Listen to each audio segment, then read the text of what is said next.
Angry Birds is the highly addictive downloadable game initially released in December of 2009. The game is based around launching flightless birds with a slingshot in order to destroy all of the pigs on the screen. In Angry Birds, there are a variety of different feathered friends, and each one has a special ability.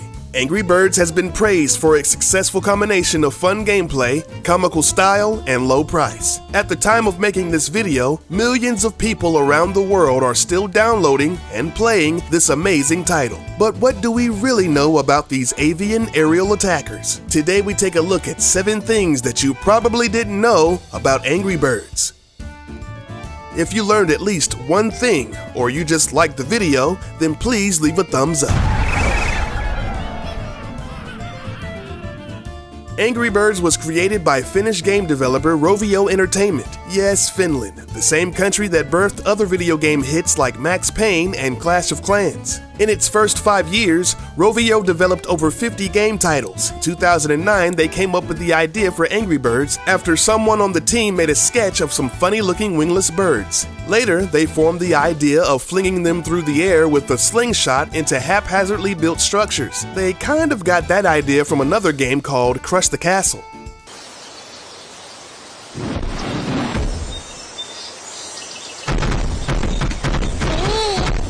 Okay, yeah, they definitely got their game mechanics from this one. At the time, the game was a low priority for the company. It took 4 people 8 months and about $100,000 to make it. However, it took the game just 2.5 hours to top Apple's App Store charts. The first Angry Birds managed to be so successful that it led to the development and release of numerous sequels. And according to the Guinness Book of World Records, it is the first mobile game series to reach 1 billion downloads.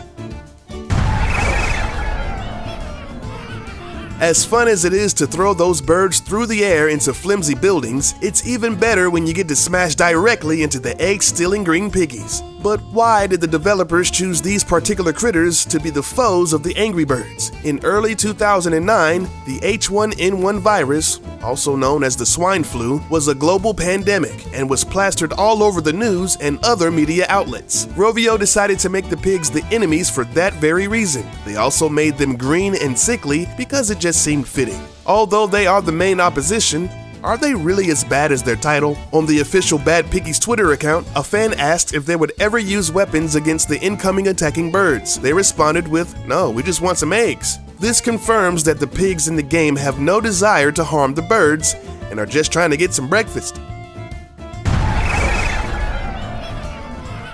Some would argue that the game is so fun, it could end childhood obesity.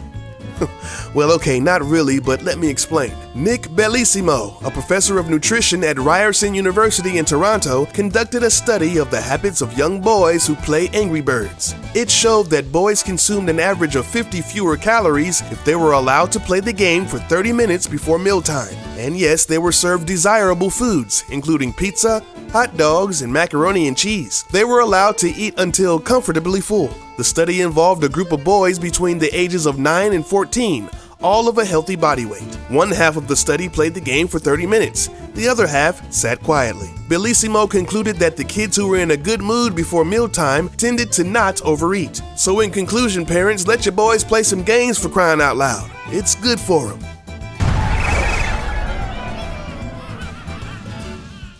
It's no doubt that mobile games can become addictive.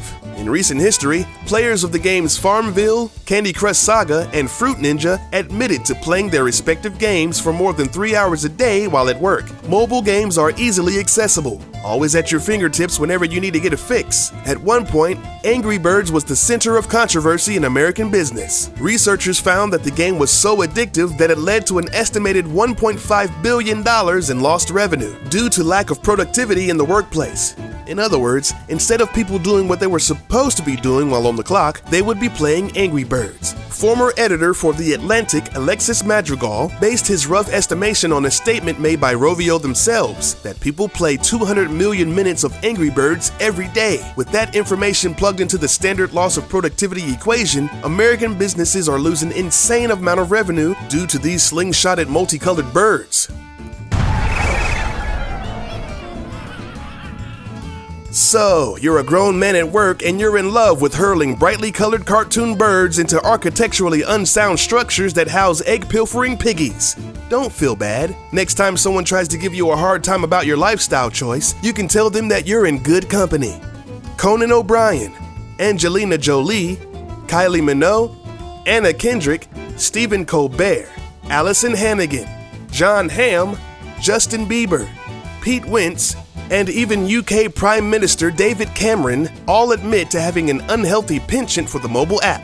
And those are the only ones who have admitted to being addicted to the game. Just a side note, for someone who claims to be a clueless gamer, Conan O'Brien sure does play a lot of games. Just an observation. Who knew that a mobile app could inspire a new way of living? There is a religious work inspired by Angry Birds, a 5-part essay entitled Angry Birds Yoga, How to Eliminate the Green Pigs in Your Life. It was written by Giridhari Dasa of the International Society for Krishna Consciousness of Brazil. The book utilizes the characters and gameplay mechanics to explain various concepts of yoga in Gaudiya Vaishnavism as understood and interpreted by the Hare Krishna. The mighty eagle of Angry Birds, Peter Verstrabaka, commented on the publication on Twitter saying, quote, "Very cool. I can see Angry Birds yoga becoming a worldwide craze. Winky smiley face." Well, I don't know about that, but for a game to be made into a theological affirmation of one's existential belief is nothing short of amazing. By the way, Peter indeed doesn't go by the title CEO. He prefers to call himself Mighty Eagle. This is not a joke, folks. As would any popular gaming franchise, Angry Birds has a slew of merchandise. Besides all the toys, t-shirts, and tablet skins, there's some other pretty cool items. There's an Angry Birds soda. A company called Ovi made soft drinks based on the popular game in 2012. The flavors of the drinks include Tropic, Paradise, Lagoon, and Space Comet. Are you in the mood for some Angry Bird fruit chews? These assorted gummies can be picked up at your local grocer. Currently, there are 11 official fun parks based on the feathery app stars. 2 of them can be found in the UK, while China, Malaysia, Russia, and Spain each have 1. The rest can be found in Finland, with the largest located in Sarkaniemi Adventure Park. In March 2013, the Angry Birds started to syndicate their own cartoon, where the plot of the series centers around the rivalry between the birds and the pigs. Right now, they have 104 episodes over 3 seasons. And to top it all off, there's even an Angry Birds movie. The animated film has a star-studded cast of voice work, including Jason Sudeikis, Danny McBride, Maya Rudolph, Kate McKinnon, Keegan-Michael Key, Bill Hader, and Peter Dinklage. It is the first downloadable mobile game to be turned into a feature-length film. Pretty cool.